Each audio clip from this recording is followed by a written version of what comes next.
Assalamualaikum warahmatullahi wabarakatuh. Kami dari kelompok chapter 15, saya akan menjelaskan, mempresentasikan chapter 15. Selanjutnya akan dijelaskan oleh teman saya Davina Anissa. Udah. Udah amat, yang penting opening.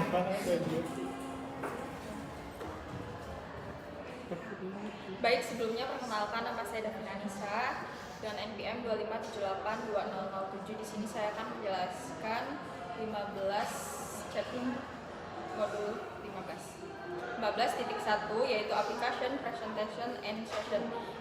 15.0 introduction. Bagian ini menjelaskan bahwa application layer adalah lapisan paling atas dalam model jaringan yang langsung berinteraksi dengan pengguna. Artinya, semua layanan yang kita pakai seperti browsing, email, atau chatting itu sebenarnya berjalan di layar ini. Jadi, layar ini menjadi jembatan atau user dan jaringan. 15.1 Application, Presentation, and Session. Di materi ini menjelaskan bahwa dalam model TCP atau IP, 3 layar DOC, Application, Presentation, Session digabung menjadi satu bagian besar. Jadi semua fungsi seperti menampilkan data, mengatur format data, dan mengatur sesi komunikasi ada di sini. 15.1.1 Application Layer. Bagian ini fokus ke fungsi utama application layer, yaitu menyediakan layanan jaringan ke aplikasi pengguna. 15.1.2 Presentation and Session Layer. Di sini dijelaskan dua fungsi penting. Presentation Layer bertugas mengatur format data seperti enskripsi, kompresi, atau konversi. 15.1.3 TCP atau IP Application Layer Protocol. Materi ini menjelaskan berbagai protokol yang digunakan di application layer seperti HTTP, HTTPS, DNS, FTP, dan lainnya. Setiap protokol punya fungsi masing-masing sesuai kebutuhan. Misalnya HTTP untuk web dan DNS untuk menerjemahkan nama domain menjadi IP address. 15.1.4 Check Your Understand Application Session Presentation. Bagian ini berisi latihan untuk menguji pemahaman. Baik, 15.1 dari saya segitu saja. Di sini akan dilanjutkan oleh teman saya. Baik, di sini saya akan menjelaskan terkait dengan modul 15.2. 15.2.1 Client Server Model. Konsepnya model jaringan terpusat di mana peran perangkat dibagi secara jelas. Kemudian ada cara kerjanya, perangkat klien bertindak meminta data, sedangkan server menyimpan dan menyediakan data tersebut. Kemudian ada 15.2.2 Peer-to-peer network. Konsepnya jaringan terdesentralisasi di mana dua atau lebih komputer terhubung langsung tanpa server pusat. Cara kerjanya, setiap komputer peer memiliki hak setara, bisa berbagi file dan mengelola keamanannya sendiri. Kemudian ada modul 15.2.3 Peer-to-peer application. Konsepnya perangkat lunak yang memungkinkan satu komputer menjalankan dua peran sekaligus. Kemudian ada cara kerjanya, dalam satu sesi komunikasi perangkat bisa menjadi klien, mengunduh sekaligus server mengunggah secara bersamaan. Kemudian ada modul 15.2.4 Common P2P Application. Konsepnya implementasi nyata dari teknologi P2P untuk pertukaran data di internet. Contohnya protokol berbagi file, sharing file atau populer seperti BitTorrent, Gnutella, dan Freenet. Selanjutnya akan dilanjutkan oleh rekan saya. Baik, di sini saya akan melanjutkan di 15.3 Web and Email Protocols. 15.3.1 Hypertext Transfer Protocol atau HTTP and Hypertext Markup Language HTML. HTTP adalah protokol yang digunakan untuk mengirimkan halaman web dari web server ke web browser. Saat pengguna memasukkan alamat website, browser akan mengirimkan HTTP request ke server. Kemudian server memberikan HTTP response berupa halaman web. HTML adalah bahasa markup yang digunakan untuk membuat struktur halaman web. HTML menentukan tampilan elemen seperti judul, paragraf, gambar, tabel, tombol, dan tautan atau link. Browser memiliki kode HTML, kemudian menampilkannya sebagai halaman web yang dapat digunakan oleh pengguna. Lalu 15.3.2 HTTP and HTTPS. HTTP mengirimkan data tanpa proses enkripsi sehingga data dapat disadap oleh pihak lain. Lalu HTTPS adalah versi HTTPS yang menggunakan SSL atau TLS untuk mengenkripsi data. Dengan HTTPS, informasi seperti username, password, dan data pribadi menjadi lebih aman saat dikirim melalui internet. Lalu website yang menggunakan HTTPS biasanya ditandai dengan ikon gembok pada browser. Jadi perbedaan HTTP dan HTTPS ini yaitu HTTP tidak terenkripsi, keamanan rendah, port 80, cocok untuk informasi umum. HTTPS, data terenkripsi, keamanan tinggi, port 443, cocok untuk transaksi dan login. Lalu 15.3.3 email protokol. Email membutuhkan beberapa protokol agar proses pengiriman dan penerimaan pesan dapat berjalan dengan baik. Protokol email bekerja sama antara mail client, misalnya Outlook atau Gmail, dan mail server. Setiap protokol memiliki fungsi yang berbeda, seperti mengirim email atau mengambil email dari server. Fungsi utama protokol email ini yaitu yang pertama, mengirim email, menerima email, menyimpan dan mengelola email pada server. Lalu 15.3.4 SMTP, POP, dan IMAP. SMTP digunakan untuk mengirim email dari pengguna ke mail server serta antar mail server. SMTP hanya menangani proses pengiriman, bukan penerimaan email. Lalu POP digunakan untuk mengambil email dari server ke perangkat pengguna.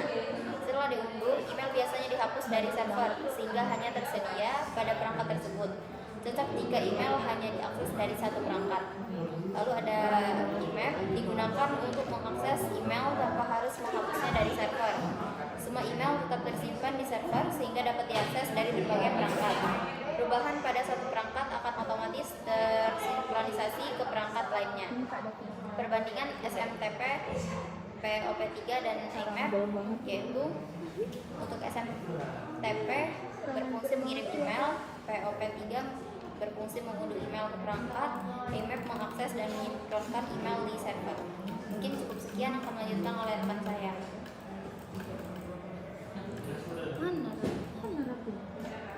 Ayo, Diver.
Sorry.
Selanjutnya saya akan menjelaskan 15.4 yaitu IP Addressing Service, yaitu pertama adalah 15.4.1 Domain Name System atau DNS.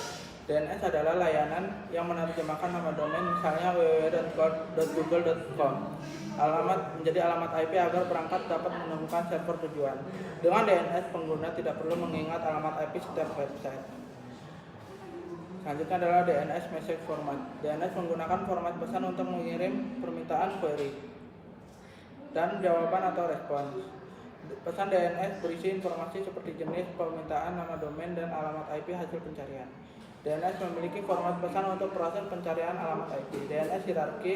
DNS memiliki struktur hierarki agar proses pencarian domain lebih cepat dan teratur. Hierarki DNS terdiri dari root domain, top level domain, second level domain. Selanjutnya dari 15.4 the next node NS lookup command.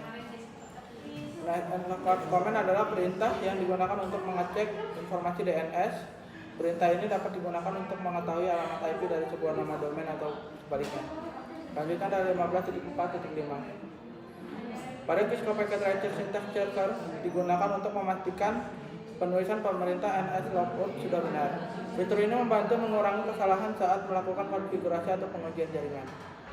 Selanjutnya dari 15.4.6 Dynamic Host Configuration Protocol atau DHCP.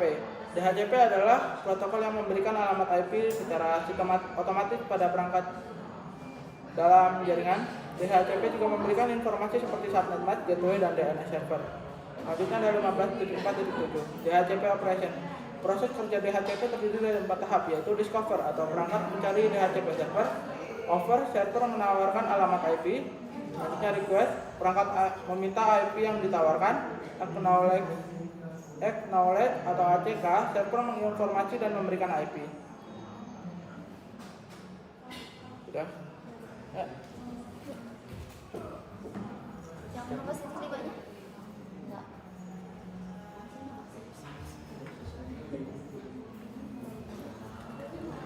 Sekian presentasi dari kami. Saya mohon maaf bila ada salah perbuatan atau perkataan. Saya akhiri. Wassalamualaikum warahmatullahi wabarakatuh.